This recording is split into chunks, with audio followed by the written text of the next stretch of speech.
आपके सनातन धर्म संसद की मर्यादा रखते हुए तब तक बैठे रहेंगे जब तक हमारे एक एक आचार्य का मार्गदर्शन हमको प्राप्त न हो जाए।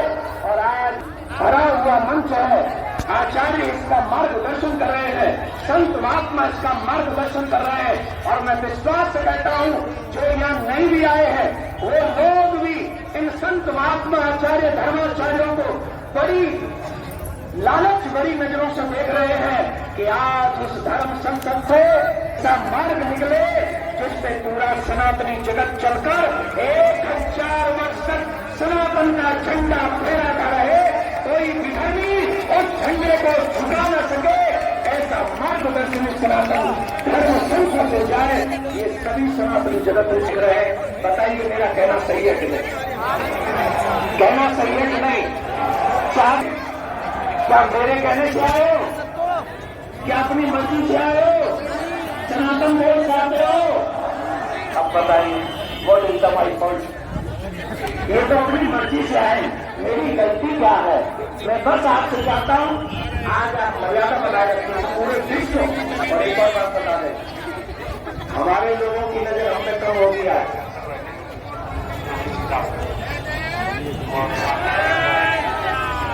ये टीवी चैनल का देख रहा था, उन्होंने 16 नंबर में ये बोल रहे थे हमारे चाहने वालों की नजर हम पे ज्यादा होगी। तो आता लोग जैसे योगी जी ने कहा है ना, बतोगे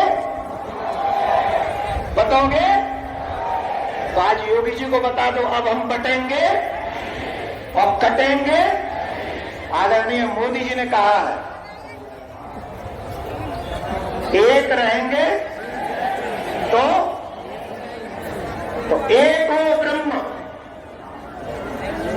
हम सब ईश्वरन सजीव अविनाशी वसुधैव कुटुंबकम, हम सब भगवान के दरबार होकर आज करने के दिखा देंगे कि हम एक हैं, हम सेफ हैं, हम बटेंगे यही, हम तैयार हो? तैयार हो? आप सबको बीच में भी बोलता रहूंगा मैं, तो अभी आराम से शांति से बैठकर आचार्य चरणों का मार्गदर्शन लें। बहुत बहुत धन्यवाद है हमारे पूरे मीडिया जगत का। I am so proud of you कि आपने संतों के दर्द को समझा। माय डियर,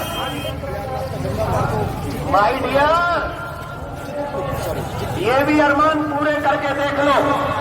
अगर देखना चाहते हो ये भी अरमान पूरे कर लो। सिर्फ नागा साधु ही काफी है, मिलिट्री की तो जरूरत नहीं पड़ेगी आपको।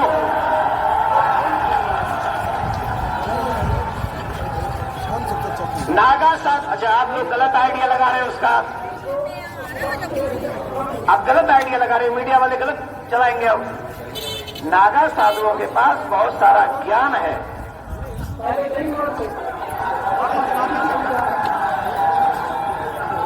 और उस ज्ञान के माध्यम से चकाचक 15 मिनट में अमृत प्रदान कर देंगे। आप कुछ गलत मत सोचिएगा, लेकिन अरमान पूरा करने का प्लानिंग कीजिएगा। अरमान ठंडे नागा साधु कर देगा। निवेदन, हमारे मंदिर सरकारों के अंदर है। कौन कौन चाहता है सरकारों से मुक्त होने चाहिए मंदिर?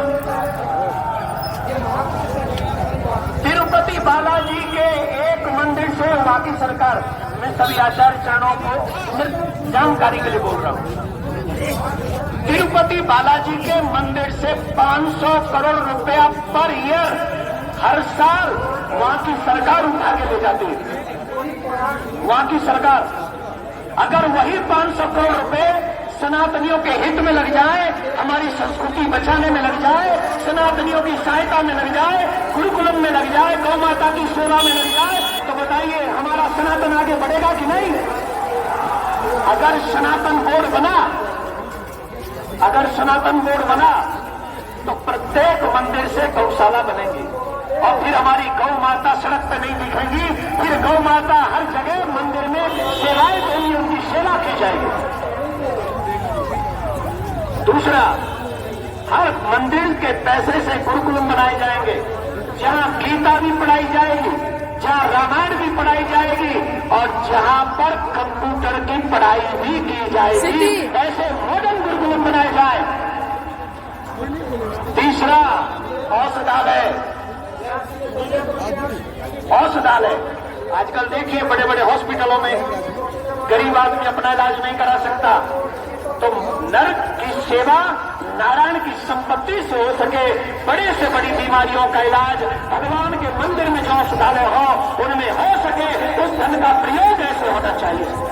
हो सकता है अगर वह संस्था इन धर्माचार्यों के हाथ में आ जाए तो। किनके हाथों में आ जाए? धर्माचार्यों के हाथ में आ जाए। और जो हमारे हिंदू संगठन है बहुत बड़े बड़े, उनके प्रतिनिधि भी संगठन में आ जाए और मिलकर धर्माचार्य अपने, क्योंकि इन धर्माचार्यों को पता है कि जितने भी आचार्य बैठे इनको 2-2, 4-4 घंटे लगते हैं। सुबह ठंड में गर्म पानी से नहलाना है, ठंड में गर्म पानी से, और गर्मी में ठंडे पानी से। कौन सी पोशाक कब धारण करानी है, एक डीएम डिसाइड कर रहा है अभी तो कि भगवान को क्या भोग लगेगा। ये डीएम का अधिकार नहीं है, ये हमारे आचार्यों का अधिकार है, भगवान को क्या भोग लगेगा। कौन कौन चाहता है कि भगवान को भोग लगाने का अधिकार आचार्यों को मिले? कौन कौन चाहता है? ऐसे नहीं, जोर से बोलना पड़ेगा और जोर से बोलना पड़ेगा। दूसरी बात, एक और बात, कौन कौन चाहता है कि लव जिहाद से हमारी बहन बेटियां बचे? चर्चा हुई और भी संतोष चर्चा हुई। जो लोग अब तक कह रहे थे कि देवकी नंदन जी इसलिए इस मुद्दे को आगे बढ़ा रहे हैं कि जिससे कि वो अध्यक्ष बनकर सनातन बोर्ड को चलाएं, तो ये आज शुरुआत में ही इस विषय को क्लियर कर दिया गया है। तो मैं निवेदन करूंगा कि ये विषय उठाने का नहीं है, ये धर्मार्थ जगत गुरु आप श्री के सानिध्य में ये सनातन बोर्ड बने, ऐसा भाव पूज्य महाराज श्री के मन में है और इस विषय को हम आगे बढ़ाएं।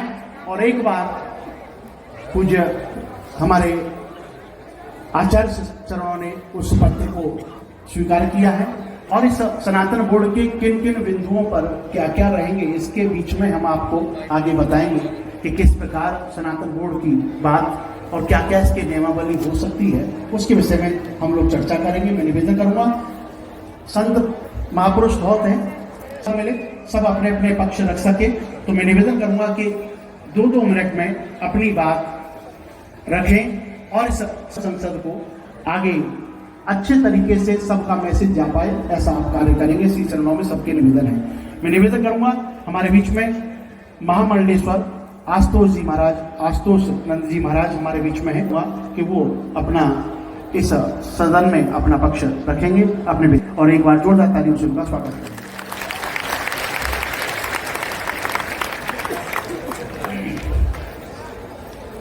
ओम भवतु सहनौ भुनक्तु सह वीर्यं करवावहै तेजस्विनावधीतमस्तु मा विद्विषावहै। ओम शांति शांति शांति। प्रयागराज के इस कुंभ के महाकुंभ के अवसर पर करोड़ों श्रद्धालुओं के बीच में यह संगम के तट पर सनातन धर्म संसद का भव्य आयोजन हो रहा है। और अभी आप हमारे श्री देवकी नंदन जी ठाकुर के दर्द श्रवण कर रहे थे। ये उनका दर्द है, समाज का जो रवैया है, जो कुछ न कुछ कहने का इनका स्वभाव है, इन्होंने किसी को छोड़ा नहीं है। इसलिए मेरा ये कहना है, अच्छे लोग यदि पद पर नहीं रहेंगे तो बुरे लोग रहकर भी, इसलिए सबसे पहली बात तो यह है कि अच्छे लोग मौन न रहें, जरूर बोलें। विधर्मियों को बोलने का अवसर ही ना दें। विधर्मी लोग तब आगे आते हैं जब हमारे अच्छे लोग आगे नहीं आते हैं, मौन रहना स्वीकार करते हैं। आप सबको मालूम होगा, भरी सभा में महारानी द्रौपदी सबसे न्याय मांगती रही और पितामह भीष्म जैसे महापुरुष मौन धारण कर लिए। क्या पितामह भीष्म को मौन धारण करना चाहिए था? यदि उस समय वो दुर्योधन के खिलाफ खड़े हो जाते तो किसी में हैसियत थी, किसी की हिम्मत थी कि उनका सामना कर लेते? द्रौपदी को न्याय अवश्य मिल जाता, लेकिन उस समय उनका मौन महाभारत को एक आह्वान दे दिया। इसीलिए इतना बड़ा भीषण संग्राम भी हुआ। मैं कहता हूं अच्छे आना चाहिए। आज ये मीडिया के माध्यम से, महाकुंभ के माध्यम से देश का हिंदू जगा हुआ है, और इस जगे हुए, जैसे कहते हैं ना, गर्म लोहे पर चोट मार दो और उसी समय सांचा ढल जाएगा। और बिल्कुल इसका सही समय है सनातन बोर्ड लागू करने के लिए, और इसी समय में यदि सनातन बोर्ड बन जाएगा तो बन जाएगा, अदरवाइज फिर कब बनेगा इसका इंतजार मत करना। तो बड़ा ठीक होगा। और मैं निवेदन करूँगा, हमारे बीच में बाल योगी जी महाराज बद्रीनाथ धाम वाले भी पहुंचे हैं, तो एक बार जोरदार ताली बजाकर उनका धन्यवाद देंगे। युवाचार्य राजस्थान से पधारे हमारे अभय दास जी महाराज हमारे बीच में हैं, तो उनका भी एक बार जोरदार ताली बजाकर धन्यवाद देंगे। मैं निवेदन करूँगा कि पूज्य महाराज जी की जिस प्रकार आगे कथा है, हमारे पूज्य स्वामी राघवाचार्य जी महाराज क्योंकि कुछ पहले आ गए, तो उनको हम पहले विदा करके, जिससे कि वो अपनी कार्यक्रम को भी अच्छे तरीके से चला सके, तो निवेदन करूंगा यहाँ से आगे सुमोद पूज्य हमारे जगतगुरु श्री महाराज करेंगे। तो आप सभी एक बार जोरदार ताली बजाकर उनका स्वागत करें। और सबसे निवेदन है कि सभी की व्यवस्था मैं समझ रहा हूँ, लेकिन आप भी समझते हुए इस सभा को आगे बढ़ाएंगे। रामाय रामभद्राय रामचंद्राय वेधसे रघुनाथाय नाथाय सीतायापतये नमः। शाण्डिल्यावयवं सपारितविधुं श्रीकोसले सार्चकं विश्वक्सेन यतीन्द्रदेशिकपदद्वन्द्वारविन्दाश्रितं स्वाचार्ये सुयतौ जगद्गुरुवरे श्रीरामनारायणे नित्यं सक्तमतिं जगद्गुरुवरं श्रीदेवं भजे। पूरी शक्ति के साथ जय घोष करें। बोलो श्री सीतारामचंद्र भगवान की, श्री वेणी माधव भगवान की, श्री तीर्थराज प्रयाग की, सब संतन की, सब भक्तन की, सत्य सनातन धर्म की जय जय सीताराम। नमः पार्वती। तो किसके लिए थे? शिवाजी कभी पराजित नहीं, महाराणा प्रताप कभी पराजित नहीं, वो सब राजा थे, उनकी सत्ता वहां चल रही थी। तो भाई हमारा ही तो शासन शुरू से था। जब जल ही जल था सर्वत्र, तो जल के अंदर ही ले जाकर कहा बदमाश को हिरण्याक्ष छिपा रखा था। तो उसके बाद भगवान 12 का रूप धारण करके ले आए, पृथ्वी को स्थापित किए। तो हमारे स्वयंभू मनु फिर उस पृथ्वी के ऊपर शासन किए, और उसी परंपरा से आते हुए हमारे उनके विवस्वान वैवस्वत मनु के 10 पुत्र, उसमें इक्ष्वाकु सबसे बड़े इक्ष्वाकुणानियम भूमि कहा ही राघवाचार्य जी ने अभी आपके सामने आप सुने। तो सारे धरती का कोना कोना में रहा, सभी कोने कोने पर सनातन का अधिकार है। जब राम जी प्रतिष्ठित हो गए अयोध्या